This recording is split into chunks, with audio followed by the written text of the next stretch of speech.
आज की बात की शुरुआत करते हैं बड़ी खबर के साथ। यूपी भाजपा के राज्यसभा उम्मीदवारों से जुड़ी बड़ी अपडेट आ रही है। राज्यसभा चुनाव के उम्मीदवारों के नाम का पैनल जो है उस पर मुहर लग चुकी है। नरेश अग्रवाल राज्यसभा भेजे जा सकते हैं, सूत्रों के हवाले से बड़ी खबर। प्रदेश महामंत्री प्रियंका रावत राज्यसभा भेजी जा सकती हैं, सूत्र बताते हैं। और पूर्व प्रदेश अध्यक्ष लक्ष्मीकांत वाजपेयी भी राज्यसभा जा सकते हैं। जिन सदस्यों का कार्यकाल खत्म हो रहा है उनके नाम भी शामिल है, ये भी खबर आ रही है। भाजपा कोर कमेटी की बैठक में नामों के पैनल पर मुहर लगी है। आपको पता है कि कल भाजपा कोर कमेटी की बैठक हुई और इसमें यही चर्चा थी, नामों का पैनल भेजा जाएगा। लेकिन अब सूत्रों के हवाले से कुछ नाम भी निकल करके सामने आए हैं, जैसे नरेश अग्रवाल राज्यसभा भेजे जा सकते हैं, सूत्रों के हवाले से खबर है। प्रदेश महामंत्री प्रियंका रावत का नाम भी सामने आ रहा है, सूत्र बताते हैं कि ये भी राज्यसभा भेजी जा सकती हैं। पूर्व प्रदेश अध्यक्ष लक्ष्मीकांत वाजपेयी भी राज्यसभा जा सकते हैं। और जिन सदस्यों का कार्यकाल खत्म हो रहा है उनका नाम भी शामिल बताया जा रहा है। भाजपा कोर कमेटी की बैठक के बाद जो नामों का पैनल बना था और उसी पर मुहर लगने की ये बड़ी खबर आ रही है। देखिए 31 तारीख नामांकन की आखिरी तारीख और अभी तक उम्मीदवारों के नाम सामने नहीं आए थे, लेकिन कोर कमेटी की बैठक के बाद ये कयास लगाए जा रहे थे कि बहुत जल्द नामों की सूची की जानकारी मिलेगी। और देखिए हमारे सूत्र बताते हैं कि नरेश अग्रवाल राज्यसभा भेजे जा सकते हैं। और कौन कौन से नाम पर चर्चा चल रही है जानते हैं हमारे सहयोगी अनुभव से। अनुभव, कौन कौन से नाम सामने आ रहे हैं, क्या बातें चल रही हैं? देखिए उत्तर प्रदेश में राज्यसभा की जो 11 सीटें हैं जो खाली हो रही हैं उनमें 10 जून को चुनाव होना है और आज से नोटिफिकेशन यानी आज से नामांकन शुरू हो रहा है। 31 मई तक ये नामांकन होगा। उससे पहले जो है कल बीजेपी की जो कोर कमेटी है जिसमें मुख्यमंत्री हैं, दोनों डिप्टी सीएम हैं, प्रदेश अध्यक्ष है, महामंत्री संगठन है, ये सारे लोग मुख्यमंत्री आवास पे इन्होंने बैठक की और चर्चा की, क्योंकि यहीं से नामों का जो पैनल है वो आला कमान को जाना है, शीर्ष नेतृत्व को जाना है।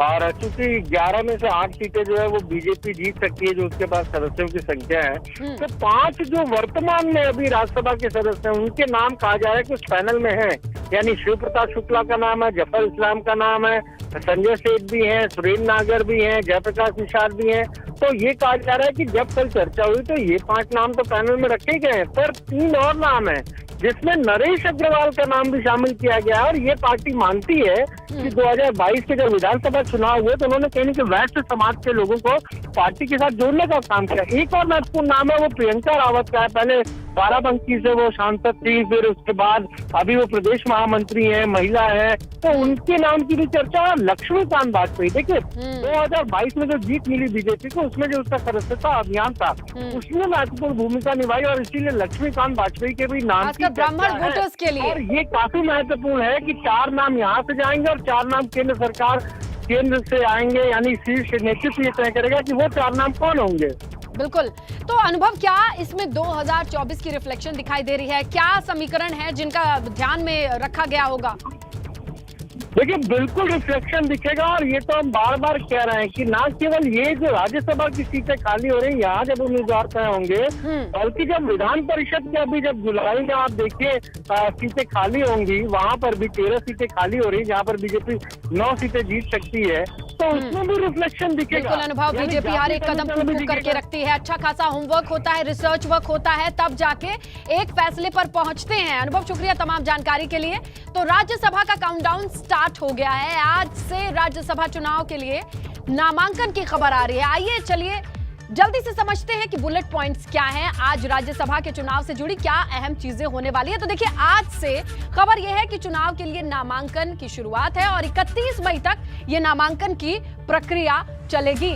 3 जून वो तारीख है जब नामांकन वापस ले सकेंगे। और यूपी के कुल 11 सीटें हैं जहां पर चुनाव होना है।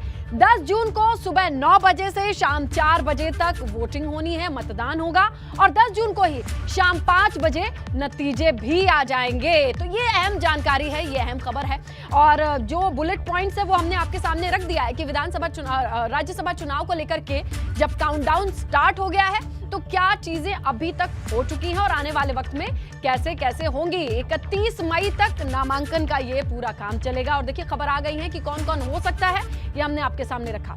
देखिए कितने सदस्य का कार्यकाल खत्म हो रहा है ये समझने की कोशिश करते हैं। भाजपा के 5 सदस्य जिनमें नाम आता है शिव प्रताप शुक्ला का, जय प्रकाश निषाद का, संजय सेठ का, जफर उल इस्लाम का, सुरेंद्र सिंह नागर का, और इसके बाद सपा के कौन से सदस्य हैं जो रिटायर हो रहे हैं? तो देखिए 3 सदस्य का नाम है, रेवती रमण सिंह और सुखाराम सिंह यादव और विशंबर प्रसाद निषाद।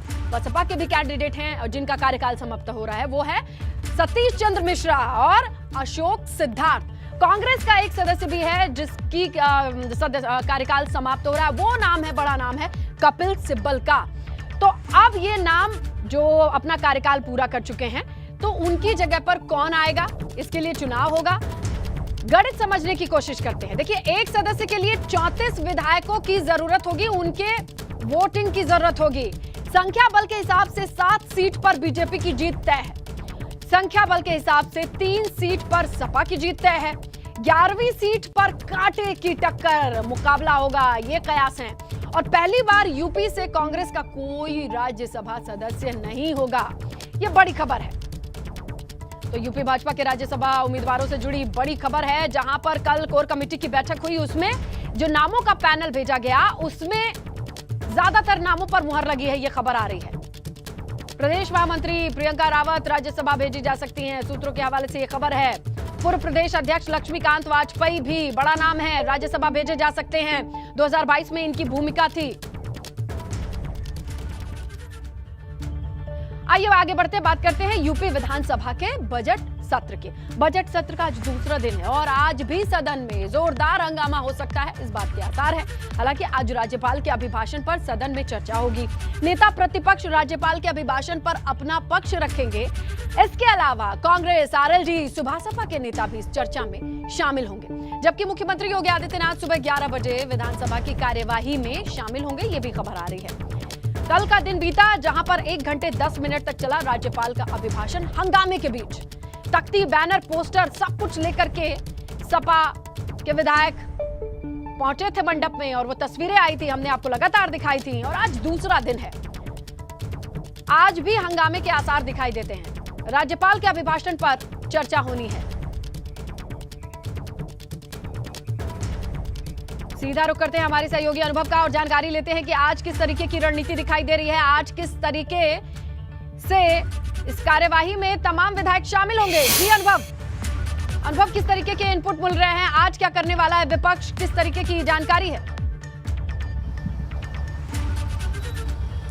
देखिए, बिल्कुल बजट सत्र का आज दूसरा दिन है और सुबह 11 बजे विधानसभा की जो कार्रवाई है ये शुरू हो जाएगी। क्वेश्चन आवर पहले होगा जो तकरीबन 1 घंटे 20 मिनट तक होता है, 12:20 तक क्वेश्चन आवर चलता है। और उसके बाद आप देखिए, क्योंकि कल राज्यपाल का अभिभाषण हुआ, चाहे समाजवादी पार्टी हो किस तरीके से विरोध कर रही थी, उसके तो सारे सदस्य वेल में आ गए थे। क्योंकि अगर हम कहें तो कल जो दोनों सदन उनका संवेदित अभिभाषण था राज्यपाल का, तो सारे एमएलसी भी वहीं मौजूद थे, तो वहाँ पर पूरा हंगामा हुआ। हालांकि समाजवादी पार्टी ने पूरा राज्यपाल का जो भाषण था उसको झूठ का पुलिंदा कह रहे हैं, कांग्रेस भी यही बात कह रही है। तो आज जब सत्र का दूसरा दिन है और राज्यपाल के भाषण बाद चर्चा होगी, leader of opposition Akhilesh Yadav इस चर्चा में शामिल होंगे, तो जाहिर सी बात है वो क्या कुछ कहेंगे, किस तरीके से सदन में वो इस पर अपनी बात रखते हैं, ये महत्वपूर्ण हो जाएगा। और जो मुद्दे हैं, देखिए कानून व्यवस्था का मुद्दा हो या फिर महंगाई का मुद्दा हो, लगातार समाजवादी पार्टी इससे लेकर सरकार को घेरने में जुटी है। तो ऐसे में हो सकता है कि आज भी पार्टी के जो विधायक हैं वो कुछ न कुछ हंगामा करें, वेल में आ जाएं। हालांकि जब कार्य मंत्रणा की बैठक हुई थी तब तो ये तय हुआ था कि बहुत शांतिपूर्वक चलाएंगे, जनता से जुड़े ज़्यादा से ज़्यादा मुद्दों की चर्चा करेंगे, पर ऐसा हमें देखने को पहले दिन ही नहीं मिला। तो आज दूसरा दिन है, देखते हैं आज किस तरीके की रणनीति है। और कांग्रेस की भी देखिए, चाहे कांग्रेस हो, सुभासपा हो, आरएलडी हो, सभी के जो नेता विधानमंडल दल हैं वो चूंकि राज्यपाल का भाषण पर 2 दिन चर्चा होनी है, आज और कल, तो इसी 2 दिनों में सबको अपनी बात रखनी है। तो ये आज का दिन महत्वपूर्ण है। फिर उसके अलावा कुछ ऐसा विधेयक है जो सरकार पास कराएगी, तो ये भी सारी जो आज हम कहें कार्रवाई वो सदन में हमें देखने को मिलेगी।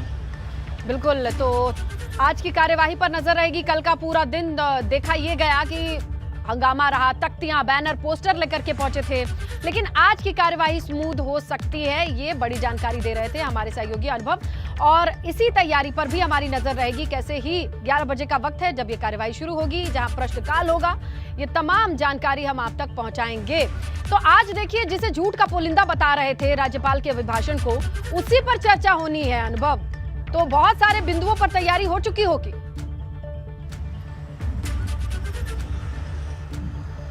हाँ देखिए, बिल्कुल बहुत सारे जो आप देखिए राज्यपाल का जो अभिभाषण है वो एक तरीके से डॉक्यूमेंट होता है कि सरकार की क्या उपलब्धियां हैं। और खुद राज्यपाल ने जब अभिभाषण अपना शुरू किया, उन्होंने चुनाव का जिक्र किया कि कैसे चुनाव हुए और किस तरीके से फिर वापस आए, यानी काम किया था तभी तो वापस आया। और उसके अलावा जो तमाम योजनाएं चलाई जा रही हैं, हर एक योजना का जिक्र उसमें था। कैसे मकान दे दिया पीएम आवास के तहत 44 लाख से ज़्यादा, कैसे किसानों को किसान सम्मान निधि 2 करोड़ से ज़्यादा किसान जो है वो मिल रहे हैं। तो ये सारे आंकड़े थे जो राज्यपाल के भाषण में थे। अब इसी को आधार बनाकर जो विपक्षी दल हैं, चाहे समाजवादी पार्टी हो, कांग्रेस हो, बसपा हो, सब घेरेंगे। और कांग्रेस का तो ये भी कहना है, जो विधानमंडल दल की नेता है आराधना मिश्रा मोना, उन्होंने तो कल भी ये कहा था कि भाई राज्यपाल का जो अभिभाषण है वो तय समय पर शुरू होता है, यानी 11 बजे का समय है तो 11 बजे ही वो शुरू होता है, पर वो तो 4 मिनट देरी से शुरू हुआ। उनका ये भी कहना है कि ये 4 मिनट देरी से हुआ और ये परंपरा के खिलाफ है, ऐसी परंपरा कभी रही नहीं। तो हो सकता है कि आज जब वो इस अगर हम कहें राज्यपाल के अभिभाषण पर चर्चा के दौरान इस बात का भी जिक्र करें। वहीं आरएलडी जो है वो किसानों के मुद्दे पर सरकार को घेर सकती है।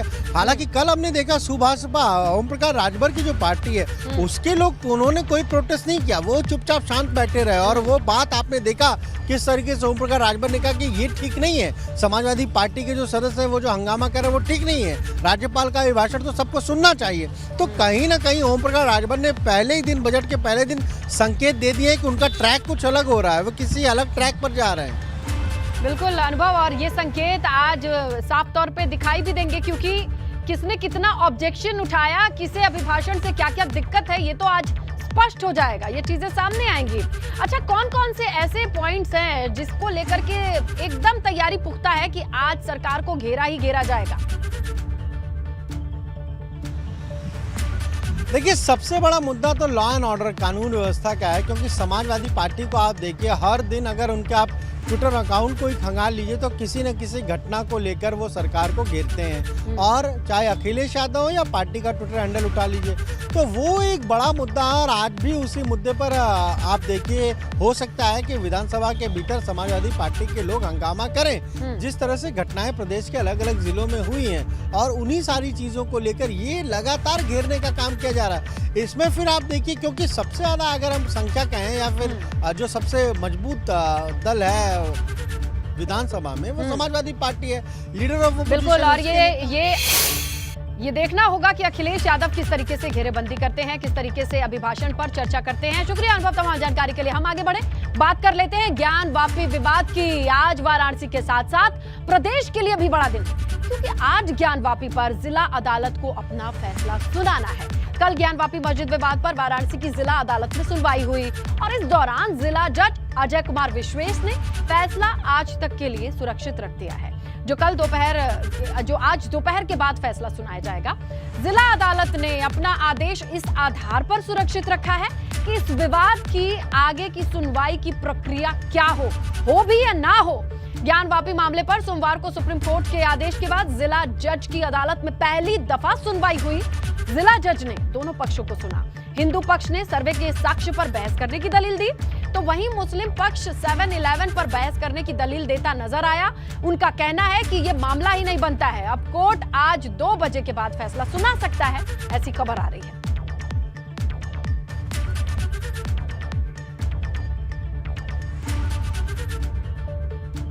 तो चलिए बुलेट पॉइंट्स में समझते हैं कि ज्ञान वापी पर अभी स्थिति क्या है। देखिए, अगर सुप्रीम कोर्ट की अंतरिम आदेश की बात करें तो ये अभी भी जारी रहेगा। इसे लेकर के अभी भी ये खबर आ रही है। वजू खाना को सील किया गया है, ये बड़ी खबर है। नमाज और वजू पर कोई रोक नहीं है, ये बात स्पष्ट है। जिला प्रशासन ने वजू का इंतजाम किया है और जहां शिवलिंग होने का दावा किया गया है वहां की सुरक्षा बरकरार है, उसे सुरक्षित रखा गया है। और 8 हफ्ते तक अंतरिम आदेश जारी रहेगा, जो सुप्रीम कोर्ट की ओर से भी मिला है। और 21 जुलाई को सुप्रीम कोर्ट में अगली सुनवाई होनी है। तो ये अहम चीजें हैं जो इस पूरे मामले पर निकल करके सामने आ रही है, जो अभी सरफेस पे दिखाई देती हैं। हमारे सहयोगी नीतीश पांडे का रुख कर लेते हैं, क्योंकि वो काशी में हो रही हलचल पर नजर बनाए हुए हैं। उन्हें जरूर जानकारी होगी कि अब अगली सुनवाई को लेकर, जिसे फैसले को लेकर क्या अपडेट आ रही है। नीतीश, आपका रुख करते हुए सबसे पहले यही जानना चाहेंगे कि वक्त नहीं बताया गया है कि कब जो फैसला सुरक्षित रखा गया है उसे सुनाया जाएगा और उसके बाद क्या क्या चीजें हो सकती हैं। इंतज़ार है। भले ही वक्त बताया नहीं गया है, लेकिन सूचना है कि 2 बजे के बाद ये फैसला आ सकता है कि इस पूरे मामले पर सुनवाई हो या ना हो। जिस तरह से मुस्लिम पक्ष ने यानी प्रतिवादी पक्ष ने अपना पक्ष रखा, उनका साफ तौर पर यह कहना है कि 7-11 का जो रूल है वो लागू हो और उस पर ये मामला बनता ही नहीं है। लेकिन जो क्योंकि वादी पक्ष है यानी जो मतलब क्या है, इसे समझा करके आसान भाषा में दर्शकों के सामने रख देते हैं।